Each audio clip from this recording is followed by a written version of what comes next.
Hello. ഇപ്പൊ ഏകദേശം 12:30 മണിയായിട്ടുണ്ടേ. രാത്രിയാ. 1 മണിക്ക് ചായ കുടിക്കാൻ പോകുന്ന ഇന്നത്തെ ഫ്രണ്ട് സർക്കിൾ ഇവിടുത്തെ പെരേടത്തെ കൂടിയിരിക്കുക. എന്താ പരിപാടി എന്നല്ലേ കാണിച്ചുതരാം. വീട്ടിലൊരു ഗ്ലാസ് പോലും കഴിവാത്ത ചേട്ടന്മാര് ഇന്ന് നമ്മുടെ പെരേടത്തിൽ പാചകം ചെയ്യാൻ പോവാണ്.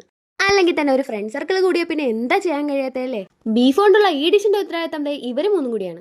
ഒന്നിനും തീ പിടിച്ചിട്ടില്ല. ആകാശമായിട്ട് ഒരു പ്രത്യേക തീപാർന്ന ഐറ്റം കാണിച്ചതാ. ഈ സർക്കിളിലെ മുഖ്യ 3 വ്യക്തിത്വങ്ങളാണിത്.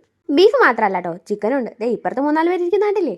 ഒരിടത്തിരുന്നോണ്ട് ഇങ്ങനെ പ്ലേറ്റ് വിഷയം മാത്രം മതിയല്ലോ എന്ന് വിചാരിച്ച് സിനിച്ചേട്ടാ ആ പണിയും ഏറ്റെടുത്തു. ഈ സർക്കിളിലെ ഏറ്റവും ചെറിയ വ്യക്തിത്വമായ കൊച്ചുത സാഹസികമായ കുരുമുളകിന്റെ അടുപ്പ് തുറന്നു കഴിഞ്ഞു. അവന്റെ കൈ മാത്രം ഇതിൽ പതിഞ്ഞില്ലെന്ന് വേണ്ട, ഇരിക്കട്ടെന്നേ. ഫുള്ള് വൈബ് കൂടാണെന്നേ. DJ ഒക്കെ കേട്ടോണ്ടോ പാചകം ചെയ്യുന്നത്. ദേ ഇവിടെ ആകാശേട്ടനും ശ്രീകുട്ടൻ ചേട്ടനും കൂടെ താളം ചവിട്ടുന്നുണ്ട്.